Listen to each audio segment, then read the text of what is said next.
name is Gordon Molnar. I'm the host of this afternoon's panel session. The panel session today is financial sustainability. I'm local to the Edmonton area. My day job is I'm Regional Vice President for Clifton Associates. Today, I guess in recognition of things like the national infrastructure deficit, how all levels of government kind of fund, sustain, and maintain their infrastructure assets is very much a challenge to everyone. And so, this topic on financial sustainability, we have three very, very interesting panelists today, all looking at the area of financial sustainability from a different angle. One of our panelists is an economist who kind of takes a very, very high level approach to it, which in part, policy is a big, and framework is a big part of the solution. We have another panelist who represents municipalities, who's very much at the grassroots, putting things together and trying to kind of, keep their head above water in how they develop their long-range capital programming and involving things that kind of are given to them, including, information on tangible capital assets.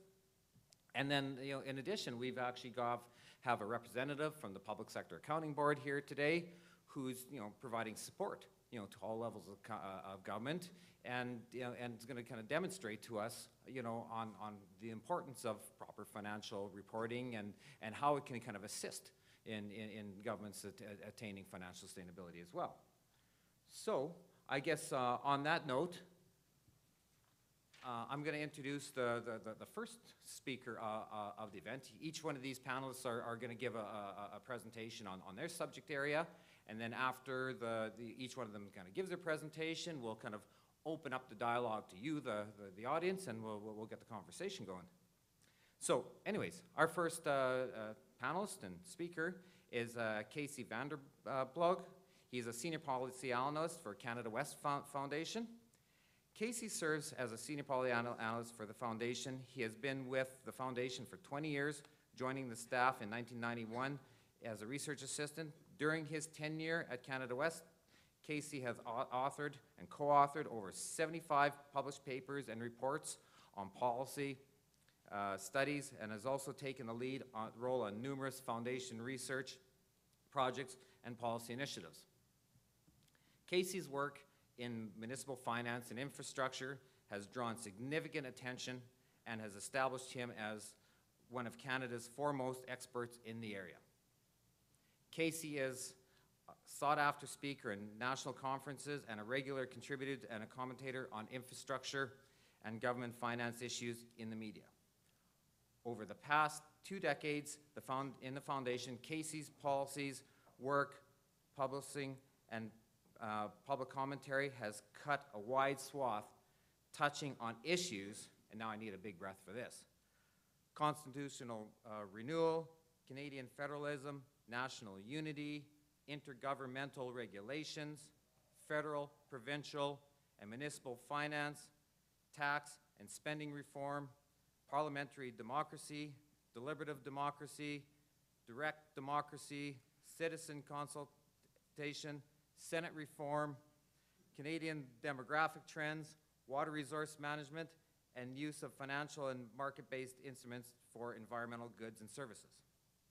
Prior to joining the Canada West Foundation, Casey worked as a news reporter and columnist in an award-winning weekly newspaper in southern Alberta. Casey holds a degree from Lethbridge University with distinction. I welcome you to the table. Casey.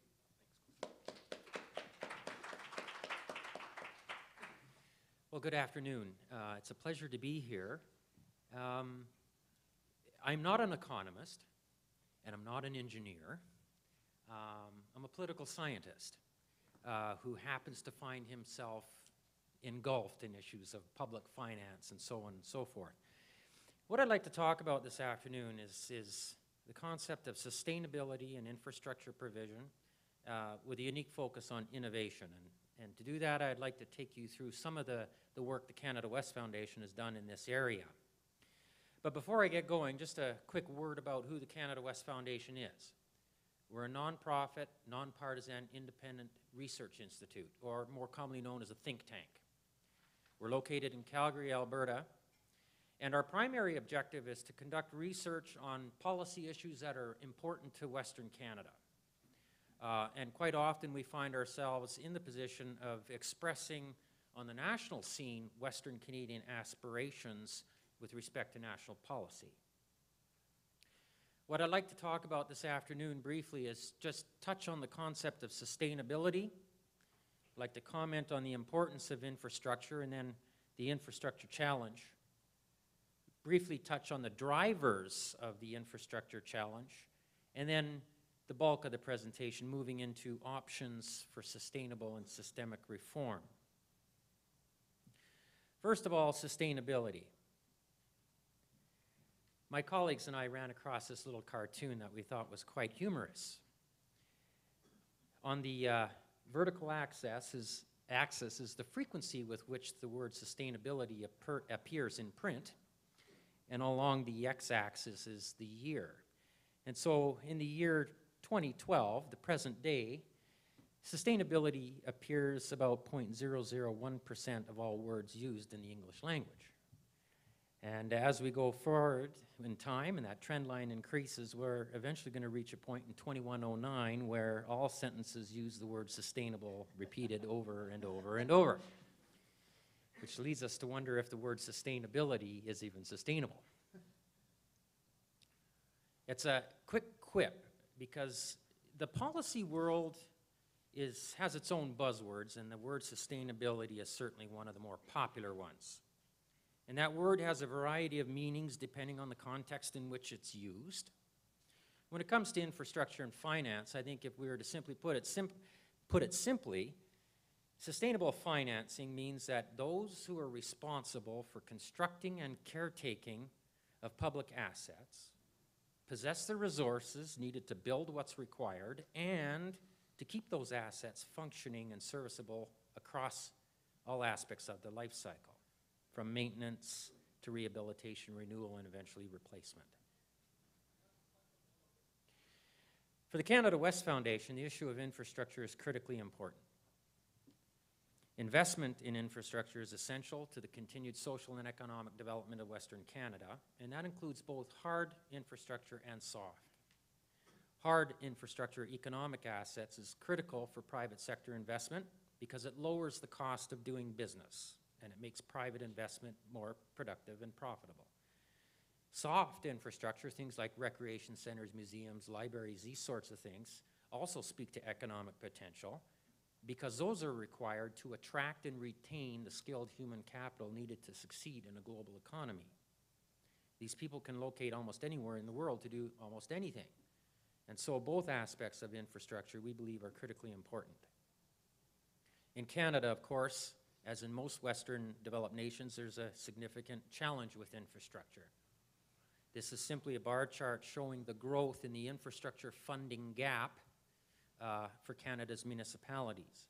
1984 was around $12 billion, currently estimated at $123 billion, and that's just investment required for the existing asset base. Those are big numbers. A while back, Canada West Foundation tracked investment in infrastructure, government investment in infrastructure, to see if those estimates were in the ballpark. And what we found is in the 1960s and 1970s, all governments in Canada were investing about 5% of gross domestic product in infrastructure, in their fixed capital stock. And that deteriorated throughout the 80s and 90s till about the year 2000, when it was about 2%. In the last 10 to 12 years, that investment has grown significantly. Going forward, momentum needs to be sustained for that, we believe, in order to get a handle on the challenge. This chart simply shows the ratio of the value of the public infrastructure stock to private infrastructure, things like factories and machinery and equipment and these sorts of things. And over the time period, we see a similar decline, although it's stabilized and increased a little bit in the last 10 years. We know that much of our infrastructure was put down after World War II and up to about 1970, and with an average lifespan of about 50 years across most asset types, the time for renewing Canada's infrastructure has come. And governments in the country have not been ignoring the issue. There have been national tripartite infrastructure programs, a new federal fuel sharing tax agreement with municipalities, enhanced GST rebate, and new provincial tax revenue sharing schemes and grants, and things like the Building Canada Fund and stimulus through the National Economic Action Plan. So there's been significant activity in the area, but the numbers are still large. I went through the capital budgets of the 7 big cities in Western Canada this spring. For the next 10 years, those 7 cities estimate an infrastructure need of over $60 billion, of which about $20 billion is currently funded, leaving a gap of about $40 billion. And solving a $40 billion problem is going to require innovative solutions that are both big and small. The drivers of this challenge are diverse, everything from growing demand, things like rapid and changing patterns of urban population growth, aging systems, rising standards and lack of correct pricing, insufficient funding and competition with other budget priorities and past and current fiscal restraints and recession, et cetera, et cetera. And we believe that tackling those roots of the problem are necessary for a sustainable solution. The required investments are staggering. The global economy recovery remains fragile. Federal and provincial budgets are in deficit. And as governments move to balance the books, there is a risk that recent progress on the infrastructure challenge may stall. Competition for precious tax dollars is fierce. And historically, if we know one thing about governments and how they react to restricted spending, is that capital is usually the first thing to go because people protest and pipes don't. That policy climate, we believe, places a premium on innovation and doing business in new and different ways, such as creative financing, funding, and delivery of infrastructure, new and improved systems and techniques to repair and renew assets, developing and adopting new infrastructure technologies, and innovative delivery of infrastructure and services across the government sector. In short, sustainable solutions are innovative solutions. At the Canada West Foundation, we have been promoting a package of fiscal reforms in the municipal sector built around 5 components. First, we've urged municipalities to focus on their core responsibilities or have their financial resources squared with those responsibilities. Secondly, they should pursue more rational pricing of their services and infrastructure, not just to raise revenue, but to also keep demand for infrastructure in check. Third, pursue competitive models of service delivery through things like P3s and O&M contracts, managed competition, and alternative service delivery. Fourth, explore new tax tools or expanded tax revenue sharing. And finally, innovate in financing, funding, and delivery of infrastructure. With that as a very quick introduction, I would like to just now move to some examples of what we're talking about here in terms of sustainable solutions. And I'm going to use 4 examples. The first one is a new decision-making model. Now, when it comes to financing, funding, and delivery of infrastructure, there's a lot of talk about doing things in new and creative ways. Well, the bad news is there really is no such thing as new and creative ways at a very fundamental level. There are only 2 ways to finance infrastructure. There are only 2 ways to fund it. And there's only 2 ways to deliver it. And we call that the 222 rule. So when it comes to financing, governments can pay as you go, or they can borrow. Funding refers to how they pay the financing back, and again, governments have 2 choices. They can tax, or they can use user pay. And when it comes to delivery, governments can use the public sector, or governments can use the private sector. Those are the boundaries of choices available for governments when it comes to financing, funding, and delivery. However, where the differences come in is there are different ways of accomplishing each one of those approaches. So there's many different ways of borrowing, for example. And there are many different ways to tax. And what we're suggesting at the Canada West Foundation is that traditionally governments have followed a financing, funding, delivery package where infrastructure is paid pay-as-you-go, the funding is tax-based, and the delivery is in the public sector. And what we suggest is that there are different ways of doing these things. And we've kind of devised a new model that basically takes a look at the different characteristics of infrastructure. So here's a simple list of different types of infrastructure characteristics. You can have large assets, small ones, complex assets, simple ones, new assets, existing assets, et cetera, et cetera. And depending on what those characteristics look like, those should be the driver over choices of how you finance, fund, and deliver the asset. So, for example, an asset may, based on its characteristics, be a prime candidate for borrowing. Then governments have an option of pursuing a traditional technique, such as an amortized debenture bond, or maybe an innovative technique, like general obligation bonds or local community bonds, these sorts of things. And as you work your way through the model, you have different options that you can use. The basic point of this decision-making tree is to impress upon government that the traditional model of pay-as-you-go tax funding, public sector delivery is not the only option. There are other options available, and that those should be pursued and based on the characteristics of the infrastructure in view. That's one example. I want to move to some more concrete examples. Example 2, tax-supported infrastructure and self-sustaining infrastructure. Now, when we've taken a look at the infrastructure challenge in Canada, we found is that most user pay systems are in pretty good shape. So when you look at an infrastructure, the infrastructure challenge in the city of Edmonton, for example, or Calgary, very little of the problem is in the water and wastewater utilities. They're user pay systems, and they tend to be in fairly good shape. Where the big concern is in the tax-supported infrastructure, things like roads and sidewalks and buildings, these sort of assets that rely on taxes in order to be funded. And a sustainable solution that many cities are now uncovering is attempting to move infrastructure that currently funded by taxes and move that into a user pay category.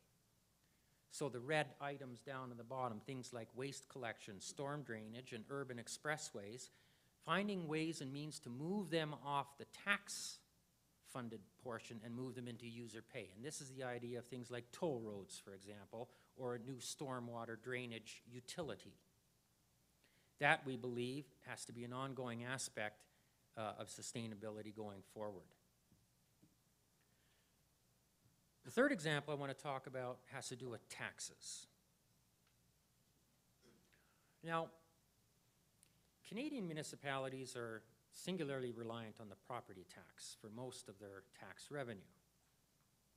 They have other sources of taxation, minor ones, and things like tax sharing and other revenues. But this is basically what the revenue profile of your standard Canadian city looks like, with property tax being the bulk of it. Those are the tax sources and revenue tools that the city and county of Colorado has. Much more extensive. And that's the tax revenue profile of Seattle, Washington. A lot of Canada's competitor cities in the US, but also in Western Europe, have a much more diverse tax base in which to provide infrastructure and services. And this is a critical point for sustainability going forward. I'm going to rip through this fairly quickly because I don't want to take up too much more time, but it's an essential point on sustainability. This is the taxes collected in Canada by all governments since 1961. It's steadily increased from 25% to about 35%. That is the local taxes collected by local governments in Canada over the same time period. And it's bounced between roughly 3 to 4% of gross domestic product. This is a critical point about sustainability. The federal government has access to personal income taxes, sales taxes, corporate income taxes, other direct taxes, so on and so forth, that basically collect every year, year over year, roughly the same percentage off the national economy. From 1990 to 2007, that's the federal tax take. it's consistently at about 13% of GDP. That is the tax take for the city of Calgary over the same time period. It's been falling as a percentage of Calgary's per capita share of provincial GDP. The reason is the property tax doesn't have a built-in escalator that keeps pace with economic growth, unlike personal income taxes, for example. This is a similar chart for the city of Calgary's tax revenue, calculated as a percentage of all personal disposable incomes in the city. And it's been falling as well. And this is not unique to Calgary. We've done this for Edmonton, Saskatoon, Regina, and Vancouver, the same story. Property taxes have not been keeping pace with growth in the economy. But what does this mean? Well, we've quantified it. In 1990, property taxes in Calgary were 1.9% of GDP in the city. In 2007, it was 1.3%. It's a drop of about 0.6%. Well, in 1 year alone, that 0.6% is worth almost $500 million. This is the increase in taxes paid by a person living in Edmonton between 1990 and 2007. The tax burden for an average Edmontonian went up about $3,000. Most of that went to the federal government, a good chunk to the provincial government, and about $45 to the city of Edmonton. For every $1 in additional tax paid by the average Edmontonian, only 1.5 cents went to City Hall. Is that sustainable? I don't think so. All of this has prompted the Canada West Foundation to release a report that we wrote last year arguing for a penny tax. Since 1990, federal and provincial governments in Canada have lowered taxes by about $100 billion in this country. If we were paying taxes at the same rate today that we were 20 years ago, Canadians would pay to governments $100 billion more in taxes. We cannot provide world-class infrastructure, all of these things, and at the same time continue a drive for continual tax reductions. The good news is the federal government has opened up some tax room, particularly with the GST. And we understand in the United States that there are several states that use a local sales tax for infrastructure, and we have suggested that Canadian cities be allowed the same idea. A 1% local sales tax piggybacked onto the GST. We believe that the tax should be implemented by voter approval. All revenues would go to infrastructure, and those projects would be submitted for approval at a referendum as well. The tax rate would be capped at 1%, and the tax would lapse every 2 election cycles, so it would only be in place for about 6 years, after which it would come off. And if local governments wanted to use the tax again, they would have to hold another referendum along with a new set of projects.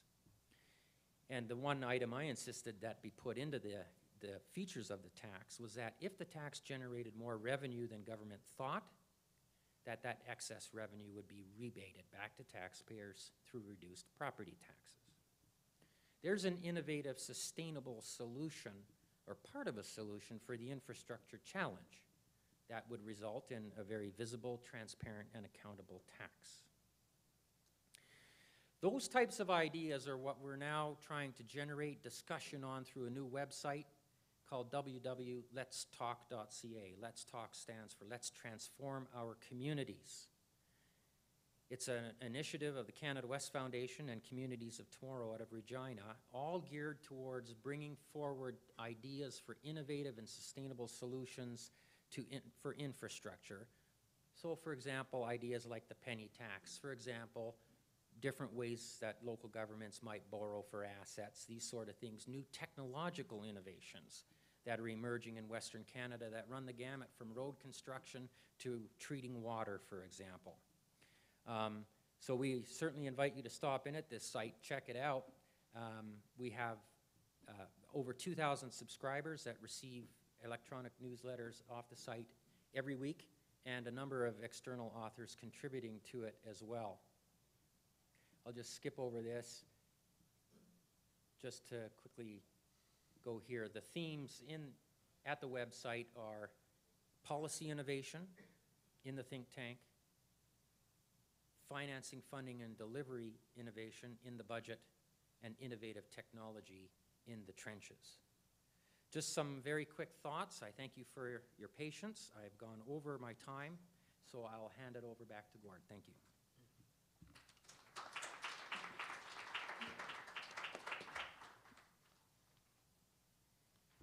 Well, thank you very much, Casey. Our next speaker and panelist is Bernie Kreiner. Bernie has been the town manager for the town of Hinton since the spring of 1993 and has been working in local government since 1979. Bernie's career began in Fort McMurray and worked in various challenging progressive areas within the community, including actually the town of Slave Lake for 7 years.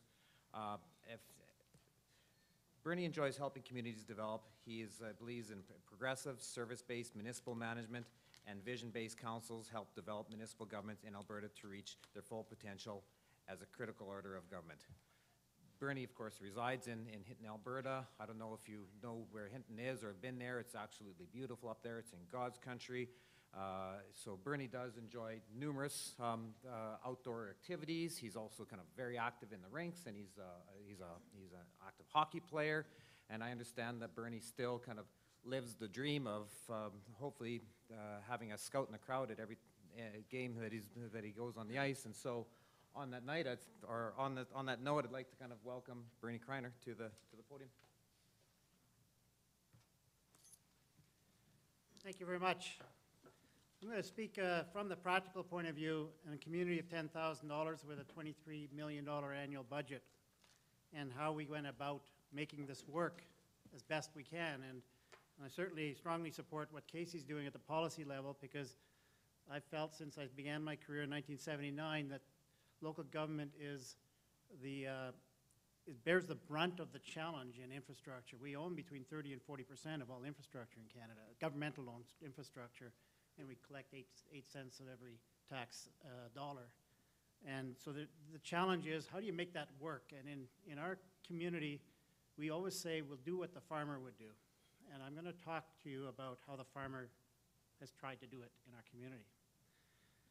So to begin with, we've worked on value of our assets, and I'll go through what we've done, how we got there, and what we learned as we went through a process of trying to figure out what we got as an infrastructure deficit and how we can at least be sure we're sustainable for 15 years. Now keep in mind, Hinton has got 2 big advantages. We had not a single piece of infrastructure in 1956, so we're pretty young. And we have a relatively decent tax base. We have a pulp mill and sawmill in our town boundaries, and that pulp mill actually runs our water and sewer treatment. Okay? And we own the portion of those plants, but they run them for us. So there's some real advantages that don't exist in many other places. And then we'll talk about the challenges and next steps. And for practical engineers, these are the processes that we work through politically before the project come out the bottom end of our chute. And yet the projects have to think about being creative so that they work in this kind of a context. So I hope I make the connection for you for a small community. So as Casey's already covered, infrastructure and our assets are really the reason and the base for our quality of life. Without them, we'd be living like the caveman. And they're taken for granted, and yet they get noticed as soon as they're failing, which is usually far too late. 2 types that we've used, and we use this language all the time, is core and discretionary. Discretionary, in our definition, is something that will improve quality of life, not just preserve it. Whereas core is something that we've assumed is a core service that the community needs forever. And the problem in local government and in any governments is that because they're political, core isn't sexy. The discretionary stuff is sexy. A rec center that you don't have already with a running track is great if the new council wants to propose it, but the roads, the underground pipes, the storm management systems, those things are not sexy, and yet they're the ones that age just as quickly as rec centers and park facilities. And it's the infrastructure deficits that's invisible and deserves the timely attention. So it's been talked about more, as Casey pointed out as well, and that's a good thing. And we think the word sustainable is in the 5 dimensions, economic only being one of the sustainable dimensions of infrastructure. But it's the most important because infrastructure costs money, and most of it has to be renewed to preserve things. The irony as well is, when you think about it, more than 70% of most infrastructure a municipality got, they didn't pay $1 for. They were given it by land developers. And so the key thing there is to realize that it has to be thought about as from there on you have an ongoing obligation. But often, even when you're given that infrastructure, you're not given it to it fully paid. You're not given the portion of the fire hall that's needed to support the new neighborhood. In fact, it's almost like we're forced to do what, if Procter & Gamble did go broke, give away diapers because after the first 16 months of a person's life, they're going to sell lots of toilet paper. Well, if we don't charge the full cost of the lot at the front end, we can't preserve it for the rest of its life properly. Because we're having trouble just preserving it, never mind the front end full cost not being there. So that's one of the fundamental challenges in local government. And it's a pretty key assumption to the work we did is that we're working towards getting to growth, paying for growth at the front end as well in this program. What you'll see now is though the question of how are we making sure that the renewal of the assets that we do own is going to happen effectively into perpetuity for a community our size. So you won't see necessarily the specifics here, but the tangible capital asset decisions have forced us to get a good inventory of what we actually own and put it into some categories and figure out really what it was worth in a theoretical way when it was given to us or when we paid for it initially. In most cases, we've had to deem values for purchase because it was given to us. And we own $188 million of purchase value assets. Remember, most of it no more than 60 years old. And its depreciated value today is $128 million. The challenge is, that's really nice, but if you have to preserve that forever, except for land, which isn't really one that's hard to preserve, how does it work? How do you get there? And so this is the exercise that our council gave us. We don't know what its replacement value is, but we truly suspect we're over $400 million in preservation and life cycle replacement value on these assets. And very few of our activities are funded by either the taxpayer pay-as-you-go or the utility customer pay-as-you-go. Our rolling stock on our vehicles and our computer systems are, and the province in Alberta at least gives pretty decent road grants that we top up by 50%, and the roads are getting closer to a sustainable level than some of the other areas. But we have an ongoing challenge trying to keep $400 million in what I'll call average condition into perpetuity, really. Because very few assets that you're ever given are likely to come out of the system at the end of their life.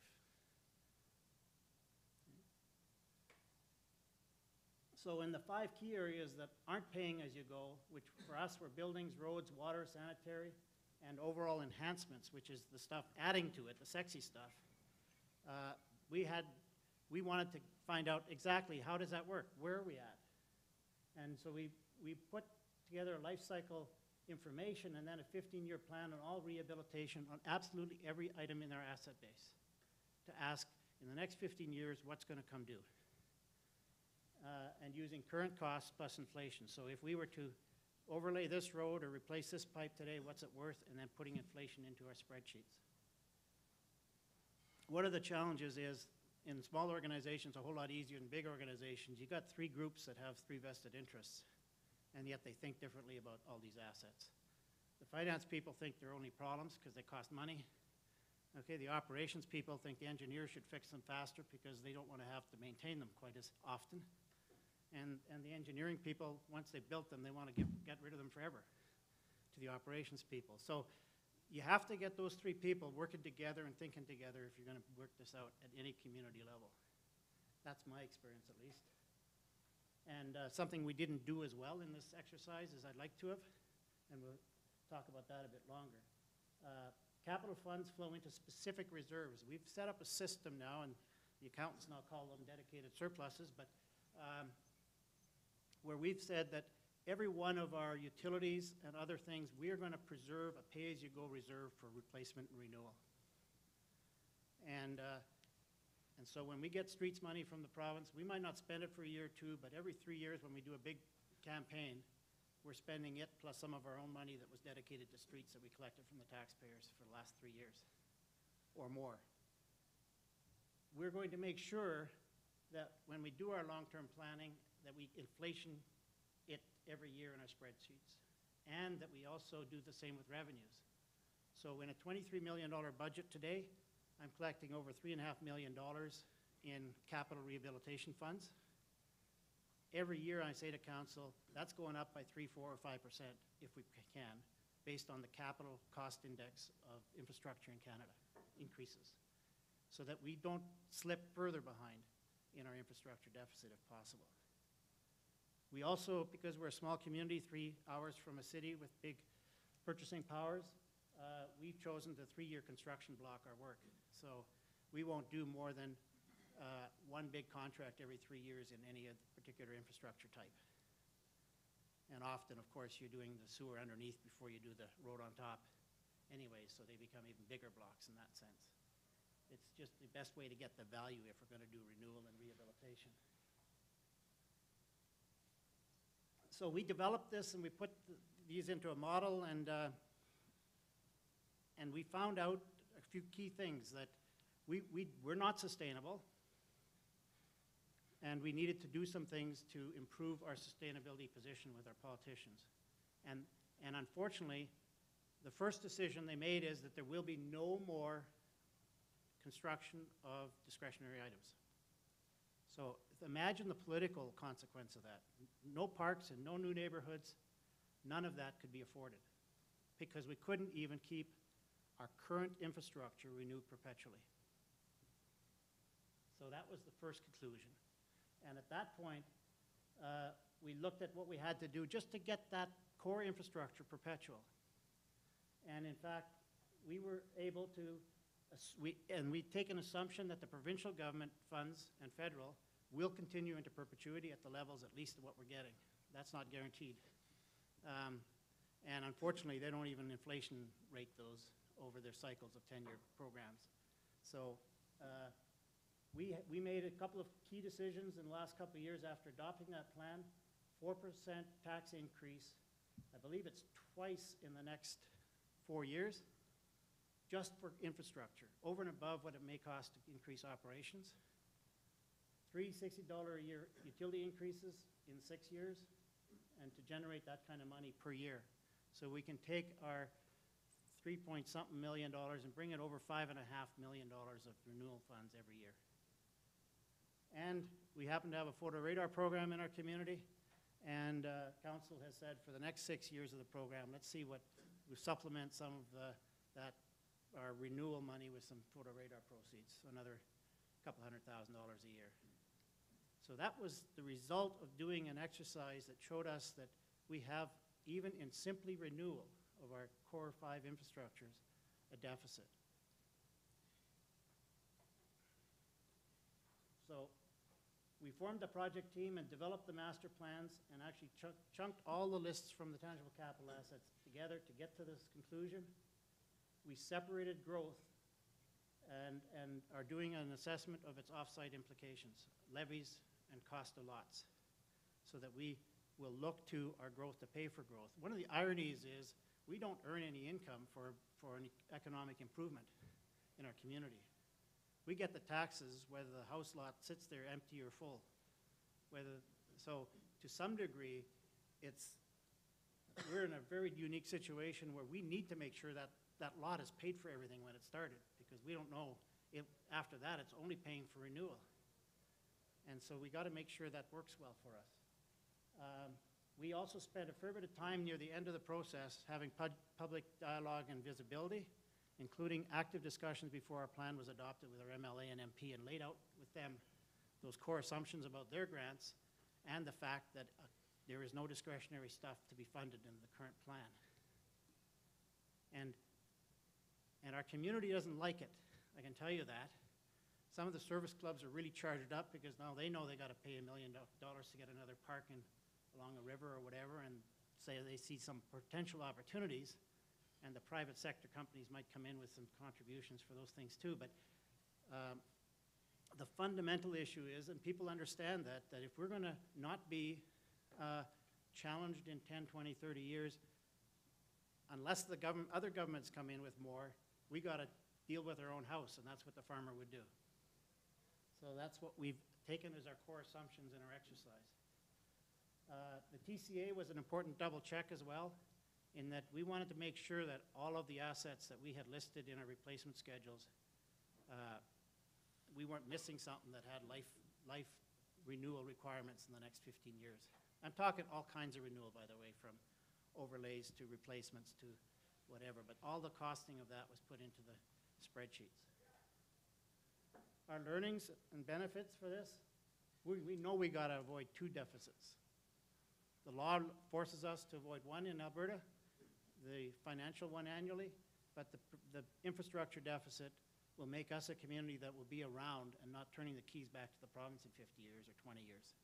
And I dare say a number of municipalities will be less than 20 years before they turn the keys back in. Reality is sometimes painful.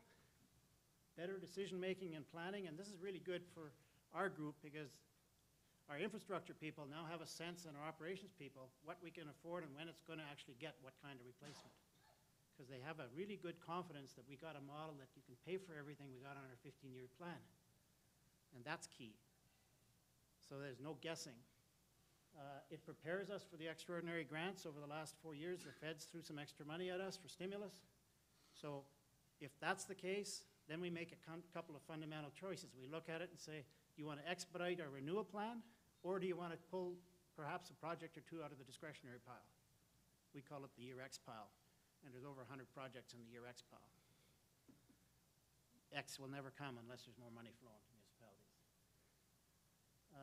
And aligns master plans to fiscal reality, because we have lovely master plans, as most communities do, that envisage a lot of things that are needed for the next level of quality of life. But we need to put them into some context of fiscal reality. And it requires teamwork, leadership, and planning discipline. And we will now work forward. Our learnings are, this is a big elephant to tackle, even in a small community. Do it in bites, but with a macro vision, which isn't easy. Council asked a core couple questions. Tell us how far from balanced in our renewal infrastructure we really are. And tell us how big the wish list is of discretionary items. And those 2 things, when we got that finally summarized a year, 18 months later, were both scary kind of numbers. We made the mistake of not geographically linking things to our asset lists. We've done it purely on spreadsheets. But we also realized that you can start at this exercise by big, and I've not seen yet, software that integrates all this into one effective model. And so you can spend a lot of time software loading this, but we made the decision to go with standard spreadsheets and tie things together that way. Grants are crucial. We need certainty and purchasing power protected over time. Always engage your public, because the public knows too. They run a household. They understand what you can afford and what you can't afford. And share common language and philosophy. That's key internally. Because what's discretionary to some is core to others is different, things like that. So we established some pretty interesting core language to this as well. Our next steps, we'll ongoingly, we'll update this every 3 years completely. We're going to look for exceptions and look for savings. So the challenge we've now given to our infrastructure folks is do better than the plan in terms of spend less but get it all renewed in every 3-year cycle. So be creative. And the reward of that is we might actually get the odd thing off of Year X. We obviously have to look carefully to make sure we're also collecting it properly from utilities versus taxes, which we've done a fair bit of work on. And have an organizational strategy that addresses the discretionary list via community development. And have software and procedures to follow through. So our success is dependent into the future on continued grants, and we want to get the provincial and federal government to not have us compete with each other. We want to actually get them to sign off on our plans over 5 years, and then not have to do a project accounting. It's costing me $30,000 a year just to do project accounting in the town of Hinton for grants. That's $30,000 I could be adding to the renewal costs. And integrating asset decision-making software, well, I'm looking forward to something that finally does it. But we've got at least a rough and dirty, what the farmer would do solution for now. Thank you, and look forward to your questions at the end.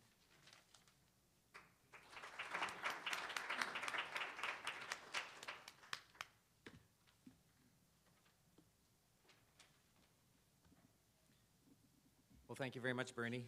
And our third panelist, and of course introduction speaker here today, is Tim Beauchamp. He is the director of the Public Sector Accounting Board of Canada and has been directly involved in the standard setting for the public sector since 1989. He joined the staff of PSAP after working for more than 7 years in public sector, having responsibilities that include accounting, budgeting, and debt management. He is responsible for the strategic and operating plans for PSAP and reporting its performance and accounting standards oversight council. Tim provides advice to PSAP and staff on technical projects and administers staff activities. He has been a special advisor on various public sector financial reporting related communities. Tim authored the research report, Accounting for Infrastructure in the Public Sector, and has spoken at many events over the years and taught at York University on public sector accounting and financial reporting issues. He also serves as a volunteer board member for the North-South Institute, which is recognized worldwide for its research into foreign policy and international development issue. Welcome, Tim. Well, thank you very much. It's a pleasure for me to be here. I just wanted to extend my gratitude to the Canadian Society of Civil Engineers to give me a little bit of time on your busy agendas. There's a lot going on. In addition to that, I thought what I would do is also extend my thanks to Conrad Sue, because Conrad was the person who had contacted me to ask me whether or not I might be interested in doing it. And my first reaction was, yeah, I'd love to do it. But as I started thinking about that, I thought, Conrad, you know what I did? I had a task force of accountants, and I'd asked Conrad to come and join that group. So I threw this engineer right into the room of a bunch of accountants. I think he's getting me back. I want to talk a little bit about infrastructure, sustainability, from an accounting and financial reporting perspective. But before I do that, I'm going to spend about maybe 1 or 2 minutes just giving you a little bit of background on PSAP, because I think the Public Sector Accounting Board of Canada, I think it's important we understand who these individuals are. They represent all levels of government: federal, provincial, municipal, government organizations, academe, what I like to call budgeteers. So finance people all sit around this table and we deal with accounting issues. They volunteer their time. I have people like Sheila Fraser, which is probably a name that everybody's familiar with. She gives me about 20 days of her time every year. So that's a little bit of background on the board and who kind of sits there. Mike Ferguson, the new Auditor General of Canada, is sitting there right now, and we have Deputy Ministers of Finance. Your past one here in Alberta, Tim Wiles, sits on the board at the moment. So a fairly kind of high level thing.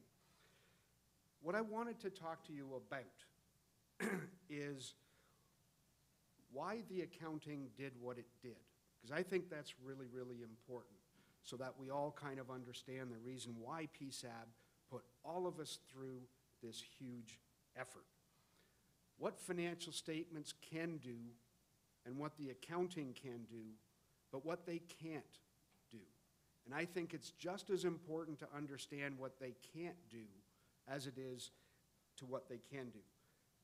And I'm going to spend a little time on the old chestnut.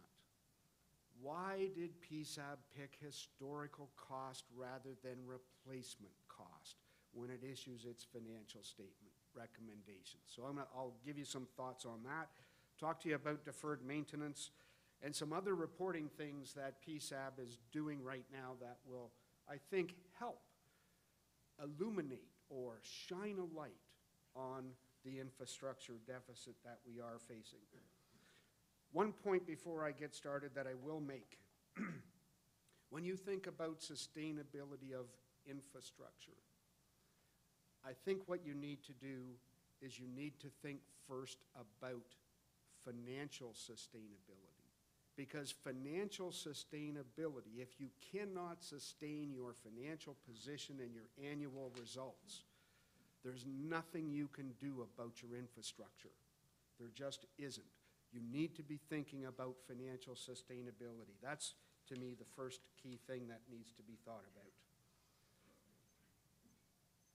I've heard it from Bernie, and I've heard it from Casey.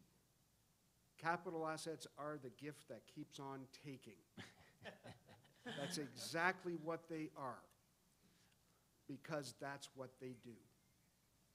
And frankly, the cost of acquiring a capital asset is way less than the cost of operating it, owning it, and having to replace it on a go-forward basis.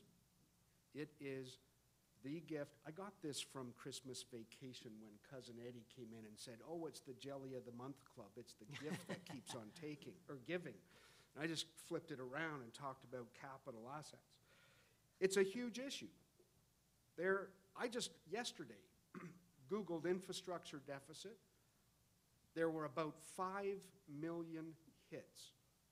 I know it says 4.7, but I'm an accountant and I can make the numbers do what I want. Right? So about 5 million hits on Google.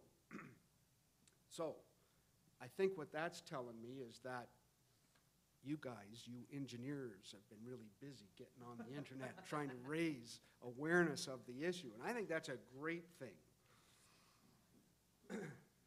It is a national issue. It is not a local government one. It is not Hinton's issue. This is a national issue. And every level of government should have an interest in the infrastructure in Canada. Canada cannot afford what I call a rust out.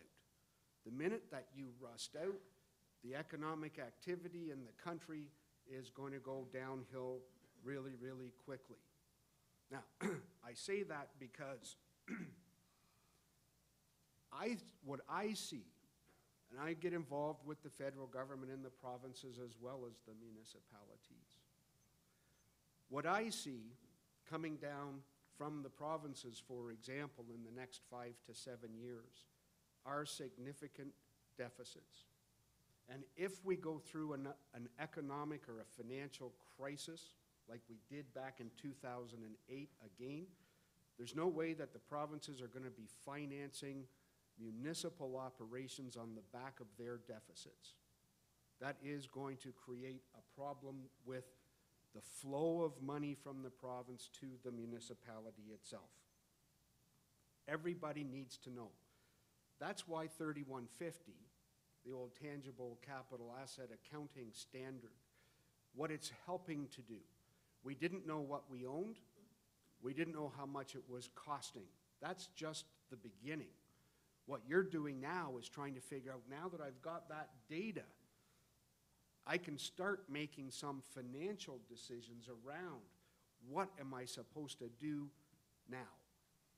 I've got millions or billions of dollars worth of infrastructure deficit. We heard the problem about the tax model that exists at the municipal level, and you say to yourself, where am I going to get the money? That's that financial sustainability side.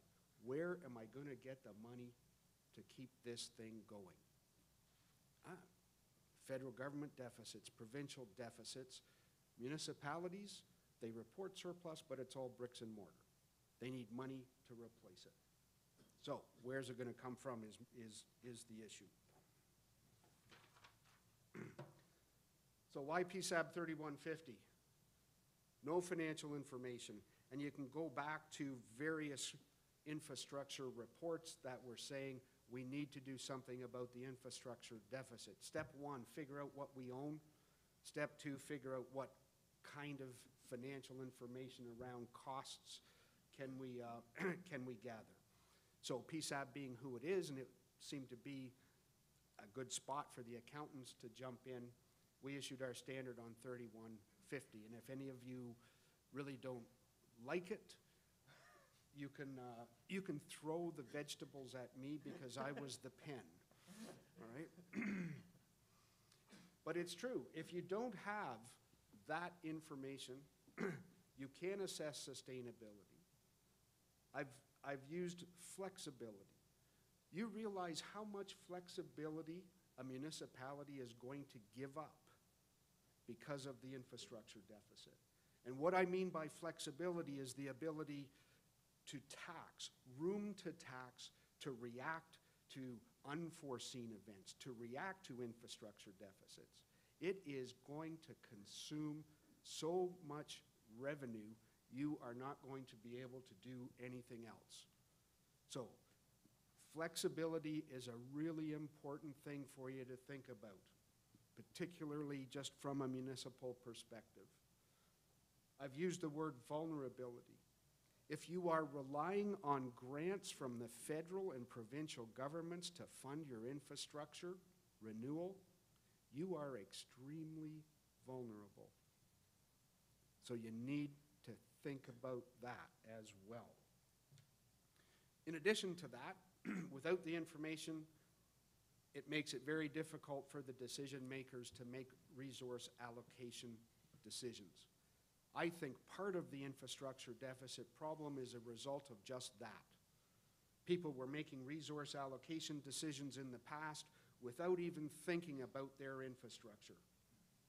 And I think that's what's kind of got us into this predicament, and I'll just use that word. So what financial statements don't do? So if you're looking for a mule, if I can use that word, if you're looking for a mule to get this infrastructure deficit under control, financial statements won't do that. They just won't. Financial statements report past transactions and events. What they do is they get people to think about funding. That's all they do. So, a real simple example, I'm sure. Think about your own credit card. My job is to make sure that all the purchases go onto your credit card and say that's your bill at the end of the month. It is not the accountant's job to make the decision about how much you pay. I'll record how much you pay. That's what I do, and that's what financial statements can do. But that funding decision is a totally separate decision. And that's one that's made by council over any number of years. Financial statements will not make decisions easier. I would argue that they've just made decisions tougher, because what it's done is it's brought to light this whole issue around infrastructure and asset management planning that just didn't seem to be there before, because the information is available. It won't tell you, it won't report on the infrastructure deficit. It is not a liability. It is not a contingency. It's something that's out there for sure, but financial statements can't do that. It is not a past transaction and event. It's a future funding requirement. And it won't tell you the condition or the cost of replacement of the asset. That's not what financial statements do. We're working on stuff to help bring that stuff to light at PSAB, but the financial statements just won't do it. However, what the financial statements can do, and I think they've started to do this, that they can promote a common understanding of capital assets. Get everybody on a level playing field. I know myself, if I happen to be the province of Alberta and I was funding infrastructure grants to municipalities, how do I know who's in need? I don't. Somebody comes, sits down across from my desk, makes a wonderful plea to me, and I just feel that's the money, that's the person that I'm going to give the money to. So, a common understanding of need will come out of this. It's raising the awareness of the financial implications. That's why we're here today. It will help explain rates and fees, because when you start showing the amortization or the cost of that asset as a program expense, and you layer that onto your revenues that you've collected for that particular program, you're going to find something out. You're going to find out whether or not that particular program is sustainable based on the revenues that are provided by it, or whether or not you are having to subsidize it with taxpayer dollars. So, it will help do that. In addition to that, it helps on a corporate-wide basis. What happened in the past, and I saw it in spades when I used to work at the region of Halton in Ontario, right?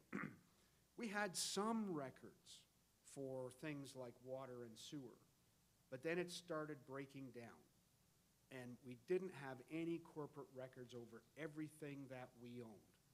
And that has to be a starting point, because decisions have to be made if you have limited funding as to which capital asset you're going to take care of, because you can't take care of them all. So you need information to help you do that on a corporate-wide basis. Historic cost versus replacement cost. As I had gone through the process with 3150, tangible capital asset accounting, there were a number of people that said to me, well, Tim, why do you want to use historic cost when replacement cost would be better? Because what I would do is amortize the replacement cost through my expenses. I have balanced budget legislation. It would force council then to fund the replacement of my assets. That's what I heard. Now, that's not what we did. What we did is we used historical cost. The reason that we used historical cost, a number of them, but the one that I'll focus on. Our job is external, my job, accounting, financial reporting's job, is to tell people who don't have access to the information that you do what your financial position is, what you have done with their money. So, what are you accountable for? Are you accountable for the dollar you've collected and what you've done with it? Or are you accountable for the replacement of your infrastructure assets? That was the decision that PSAB went through. And they said, no, accountability has to be back to the taxpayer. What did that council or legislature, whatever you want to call it, do with the money that the taxpayer gave you? That was the fundamental driver behind historical cost. We had reliability issues and saying, well, it's a reliable thing. The problem is that reliability concept, long-lived assets, it starts losing its relevance after a while anyway, and it really doesn't matter, you know? So we understood those two things. The other key thing was that it was the actual cost of the asset that's in use. It's not about an asset that I don't have, it's about the asset that I do have. And amortization is cost allocation. It has nothing to do with valuation. It has nothing to do with replacement. Amortization is simply a cost allocation of the original cost of the asset. That's all that it is. Replacement.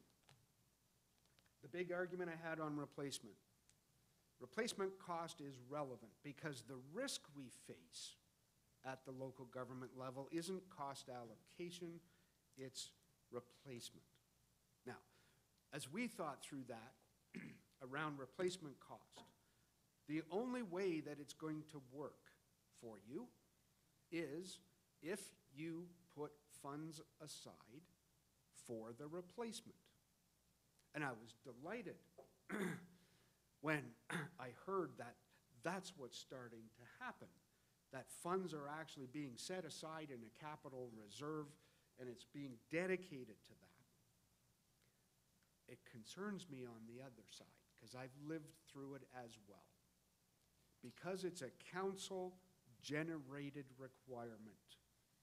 You start building up funds, I'll tell you, the minute they get themselves into deficit situation, out comes the money in the reserve and it gets spent on health. I don't know, health care or home visits or something, but it's not capital. I think to make it work, just my own personal opinion, to make it work, it needs to be a piece of legislation from another level of government. That's the only way to do it.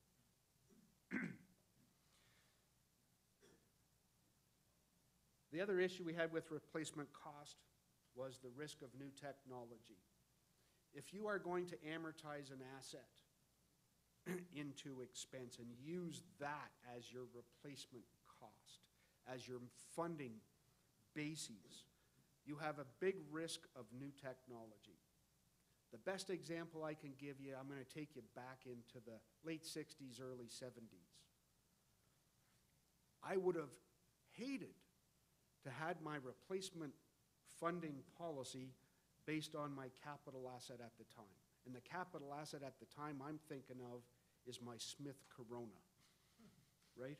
There's absolutely no way that I should have been basing my funding policies on that particular asset, just because of technology. So it does create some issues. An accounting one, sorry, my kind of area. You revalue the asset goes up, right? Oh, that's wonderful, because now I'm going to amortize the incremental value and start funding that. Where does the value go when the asset goes up? What do I do with that? It's going to go to revenue, and it's going to have zero effect on your bottom line anyway, right? So, just a couple things to think about. The other thing is, who estimates the value? I think I know who wants to estimate the value, right? And that'll be the directors of public works and the engineers saying, this is how much money I need. Well, I'm not quite sure that's right. So maybe what you end up doing then is y'all have to go out and get independent appraisals on what the replacement cost of that is. And you don't have money to cover your infrastructure deficit now, let alone run around the country getting independent appraisals on replacement values for water and sewer systems. Deferred maintenance, another big issue here. People trying to get down to this issue of getting people to deal with deferred maintenance. The statements can't do that for you. They just can't. I don't have anywhere in a set of financial statements that I can deal with deferred maintenance until it creates an issue with the useful life of the asset, or it actually impairs the asset. But there's a period of time in the middle that it doesn't deal with. But that period of time I akin to, I own my car and I'm supposed to replace the oil every 5,000 kilometers. Well, if I don't do it, if I miss one, has it really taken the service potential out of the asset? It has not, right? I'm still going to have the asset. That's the problem that we have in accounting trying to deal with deferred maintenance. The other issue is who sets the deferred maintenance standard? It's probably going to be council, right? So they're going to say, all right, this is the standard I want to keep my asset at. Guess what's going to happen when they made a decision to cut maintenance out of their budget? We'll just lower the standard. That's what will happen. So deferred maintenance is a bit of an issue. So accounting can only do so much. Financial statements can only do so much. We have something in our book, and I have to attribute the quality of the thing to having a number of engineers sitting around the table helping us work through this thing. We have this something called a statement of recommended practice. And in our statement of recommended practice, it suggests that people start reporting on the condition of their infrastructure assets. That's not something that a financial statement can do, but it is something that financial reporting can do. And it's a really good basis. If you want to start reporting on the condition and starting, I mean, it's important to start because it will raise the awareness of the people who have to make decisions around what the condition of those assets are. And by not funding over a period of time, you will see what's going to happen to the condition of those assets. There is nothing in accounting standards that would prevent you from including as a note or schedule in your financial statements information about replacement cost. In fact, PSAB would encourage that kind of information to be disclosed. You got to be careful. The minute you put it in a note or a schedule to the financial statements, it is subject to audit. So now you're going to have to go through that whole process. So my suggestion is if you're going to do an annual report, put it in the annual report. Keep it out of the statements, but put it in the annual report. Casey and I were talking earlier that he had done some research, and over a period of time, he saw municipal financial reports, and they were all, the first couple of chapters were all focused on infrastructure. But as, and I might have my years wrong, but through the 70s and 80s, all of a sudden it switched away from infrastructure and capital investment to program delivery and performance reporting. Capital assets is what a municipality does. To me, that should be the number one focus in any annual report coming out of a municipality. So I would encourage you to talk to your treasurer, talk to your council, and get them to understand that issue. Whoops, I'm just going to go back here. One thing I'll say, one last final thing. PSAB has started down the road of trying to get staff to scope out a project on long-term sustainability. I spoke to you about financial sustainability versus infrastructure sustainability. Financial sustainability has to be first and foremost because the infrastructure deficit, what does it need? It needs money. So what we're proposing to do is to do a research report on long-term sustainability. We will be thinking about things like the infrastructure deficit, ongoing programs. It will take into account demographics of your area of interest, the economic situation, and try to come out with some indicators that might be useful to help us all understand the situation at all levels of government, because it is a problem. That takes me to the end of my presentation. So even if I gave you a couple of little things to think about from a financial perspective, then that's really good. So thank you very much.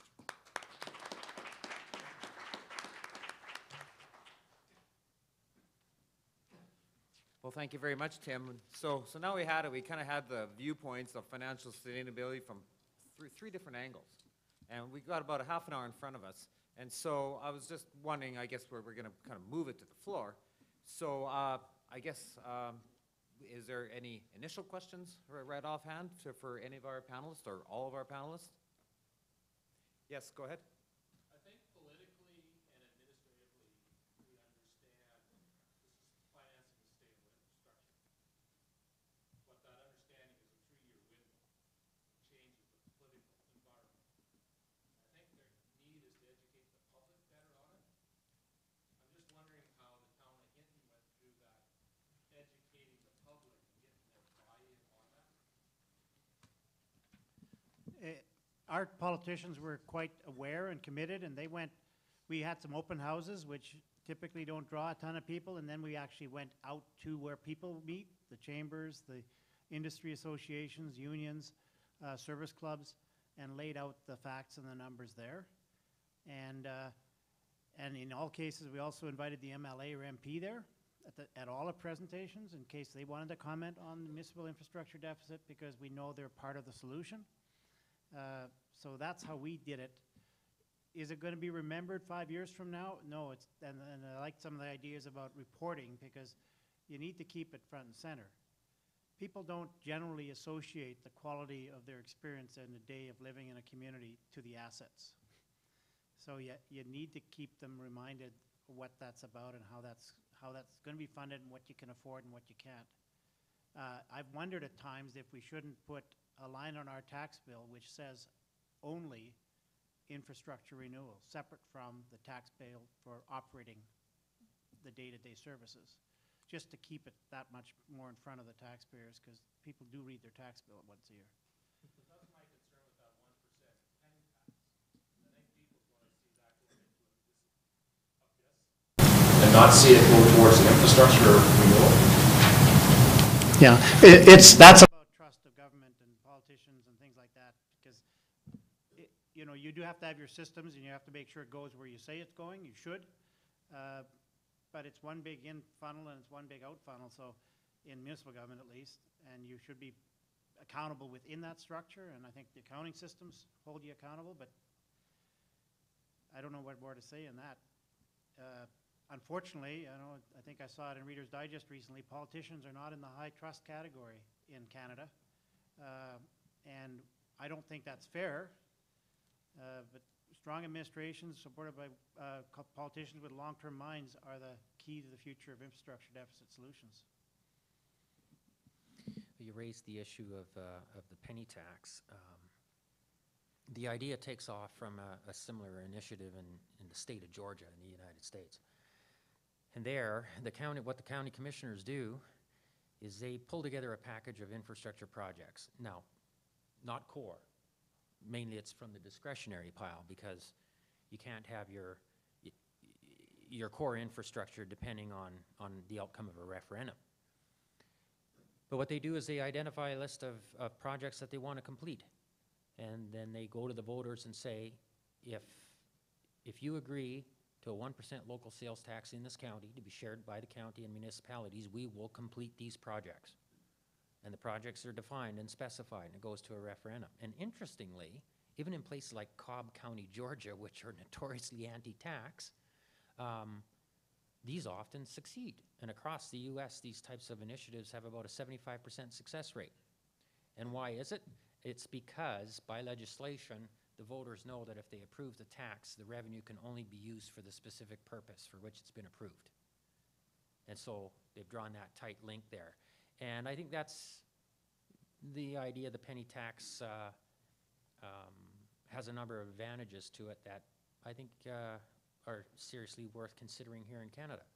I understand from a taxpayer's point of view that when governments are talking about a tax increase, they see revenues going into the general fund or getting sucked into this black hole, and they don't see a lot of value for it. This actually turns that whole thing upside down on its head, and is basically a value proposition that taxpayers might be inclined to support.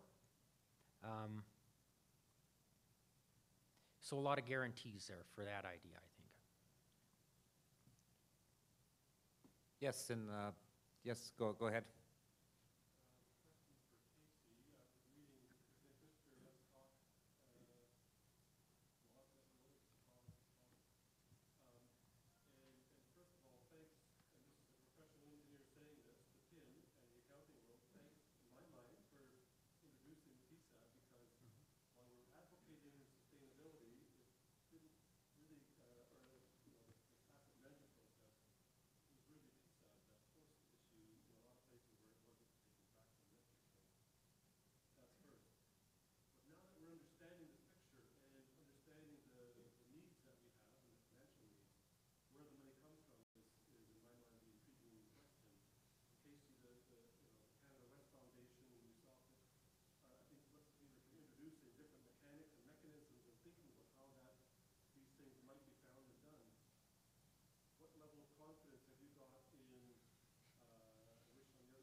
governments, or let's listen, whether that is a blog on the other side. Are you getting a sense that people are listening to some of the comments and the ideas that are there and how they're debated, that in fact, over the next 5 years, perhaps, that there might be some traction on some real new initiative and innovative financing funding, methodologies that might be maybe mainstream that we aren't even thinking of? Well, I'm notoriously bad at predictions. In our office, most of my colleagues and I, we do gambling on political events like elections and these sorts of things. I never win the pool. The secretary always does. It's a good news, bad news thing. So for example, on the penny tax idea, when we first came out with the idea and the report, I was always looking out behind my back in case someone wanted to give me a knock over the head for even suggesting a new tax. But the more I talked about it and explained it to business groups, service clubs, and different presentations and so on and so forth, people warm up to the idea once they understand the nature of the challenge and the positive features of the tax. So I've been on, for example, radio talk shows across the country with fiscal hawks talking about the idea, and at the end of the conversation, they're convinced. So that's the good news part of it, I think, and it's a process of building momentum for these types of ideas and generating discussion on them and so on and so forth. That's the good part of it. The other part of it sometimes is a little bit disheartening. So for example, take toll roads. A lot of discussion right now about, the merits of tolling roads as a way to pay for them. And then you see something like that happen in British Columbia, where the tolls were just taken off the Coca-Cola because the government said, we finally paid back the costs of building the Coca-Cola. And I say, wait a minute now. It's the gift that keeps on taking. That road is going to need to be rebuilt at some point. The toll should stay on, put into a reserve so that when the asset needs to be replaced, the money is there. And that's the bad news part of it. Or take the case of the Fredericton-Moncton tollway. New Brunswick government built that road and tolled it, and a provincial election was fought on that, and the outcome of that election, the new premier said, we're taking the tolls off. So it's a combination of good and bad.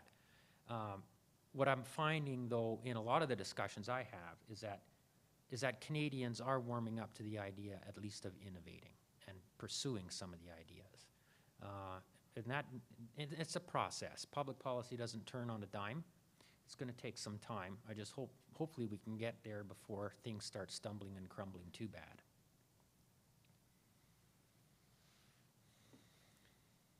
Any further questions from the crowd here? Yes, go ahead.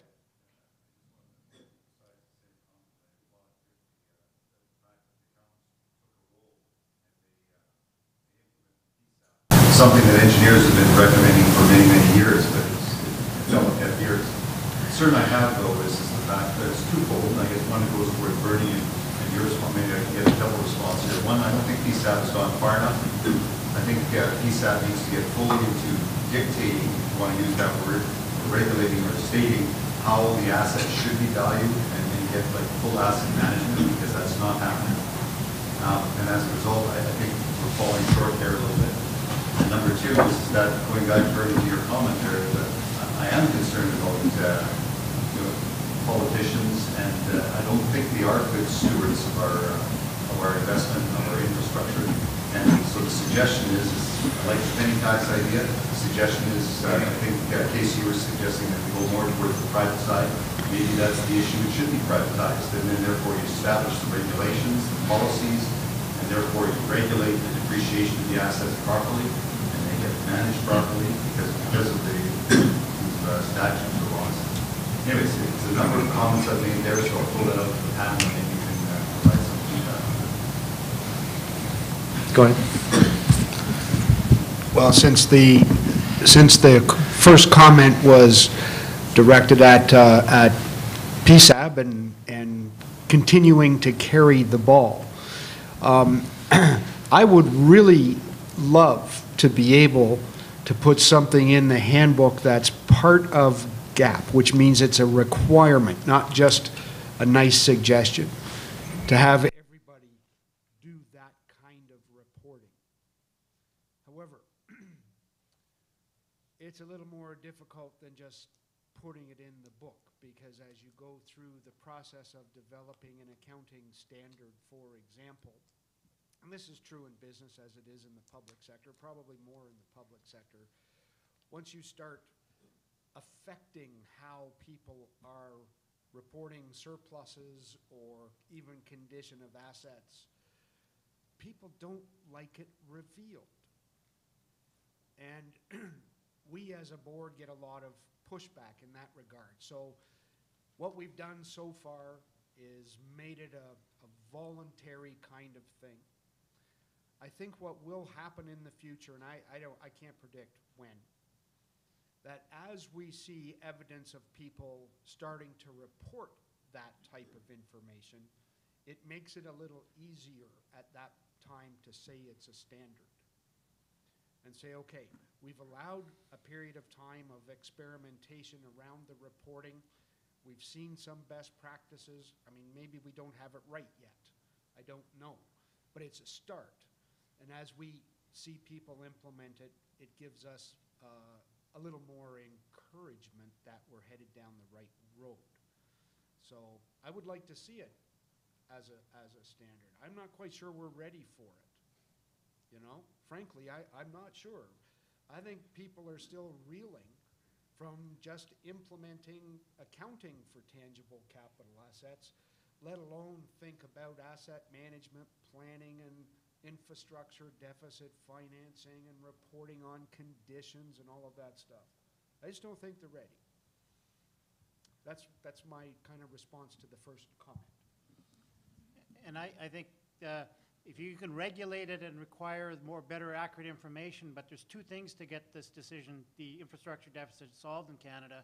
You need the right answers, which I think we're getting closer to whether you regulate them or not, in terms of what's the numbers and what is it really about. But you need the political will. And political wills are cycled on economics. It doesn't really matter what your infrastructure deficit is. If the economy's going down, there's less money flowing, it's going to be less money in government too. And so that political will piece is difficult.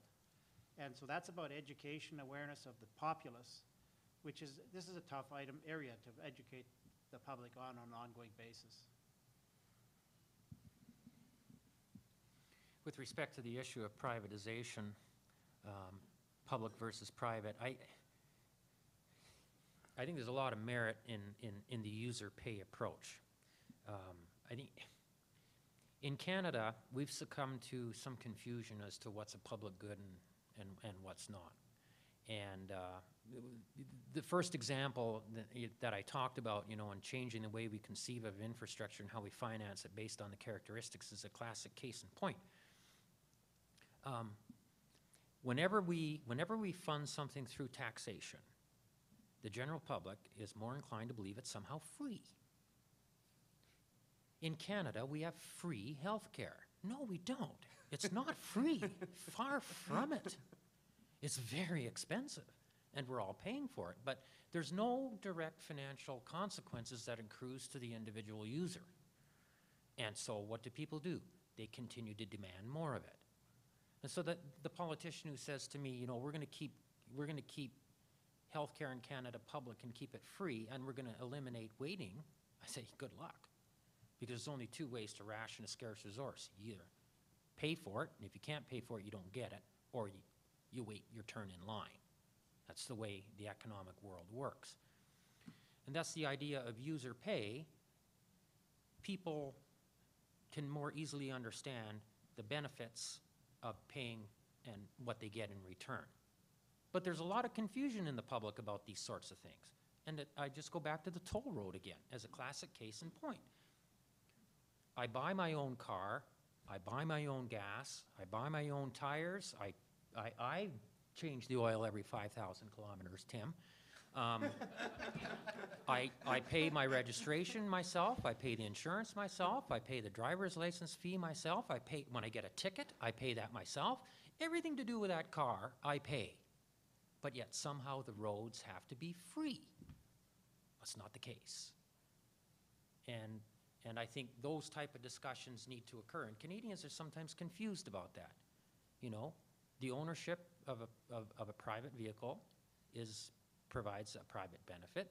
There is nothing philosophically I see wrong with the concept of a toll road. But yet, for some reason, it tends to really run against the grain of a lot of Canadians who think that, no, those things should be provided free.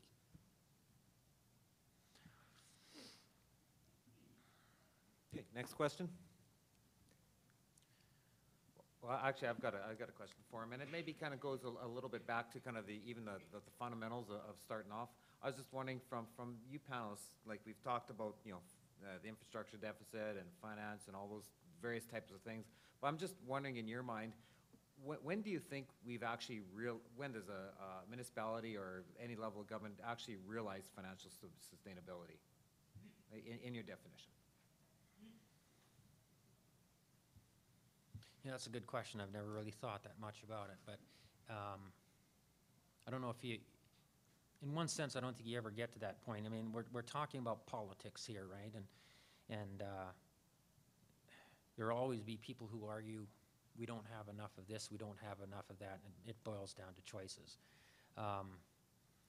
So, yeah, I don't know, Gord.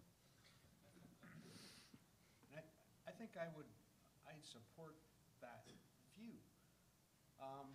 You know, unless everybody's in a steady state, you know, you might be able to say, okay, I've finally reached the point of sustainability, because now it's just rolling inside the same size circle. The problem is things happen. Growth happens, other stuff happens, contraction happens, right? And so sustainability is something that will move around a little bit. And I think about as close as you're going to get to it is trying to look at some key indicators of what's happening in your community and saying, okay, where is the direction going, and is it going in the right direction as opposed to the wrong direction? I'm not sure you can get to one spot and say, Yahoo, we've made it. Yeah, I think you've got three boxes of infrastructure. The growth stuff, which I've suggested should be paid for by the person who gave you that growth, which is a really strange concept because everyone wants growth as if it's a good thing in Canada, but actually municipally it costs money. Then there's the keeping it running once you got it, and that's the piece I shared with you today. And then there's a willingness to pay for the goodies, not just the first time, but for their continuous replacement afterwards, the discretionary things, which I like the concept, and it's happened a fair bit in Western Canada, where you go to plebiscite on the doubling of the rec center or something like that, which essentially is saying, are you ready to pay more because you're getting more services or more assets and more quality of life opportunities? So those three things have to be fully funded if you've got sustainability. Yes, go ahead. Unfortunately, this is going to sound a little bit like a ramble, because I'm still putting my own mind together on all of this, and it's directed towards TSAT 3150, which I think is a great initiative. No question, and the SORP is great. It has all the right stuff. Now what we need is some sort of way of getting the cities to look at that and say, I'm going to do it. We need a leader. Because when I did a study of the various financial statements in BC, I looked at around 20 of them, went through all the numbers, nobody looked at the SORP. Nobody even mentioned it. Well, one city mentioned it and didn't provide any numbers for it. So it is a great tool out there, and somebody has to put their foot in the water. And somebody has to say, we're going to do it, and it has to be a best practice city. Are you listening, Conrad? Yep. And Burnaby and, Yep. and North Vancouver, there are all of these cities that can do that. And if they put the city in the water, they convince the auditors that they should put this, as you're right, as what you said, in the annual report, not in the financial statement.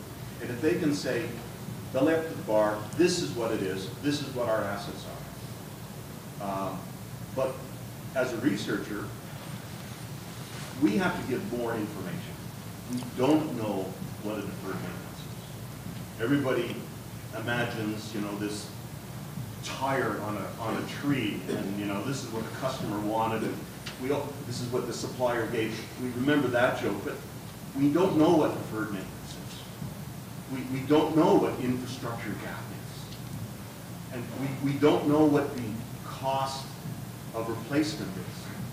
I can think of 7 different costs for something, and all of us are looking at this tire a different way. I see the black book price, I see the blue book price, I know what I paid for the car, I know what I could lease it for, I know what I could sell it for, I know what I could give it away for. I know what it's worth to me as a form of transportation.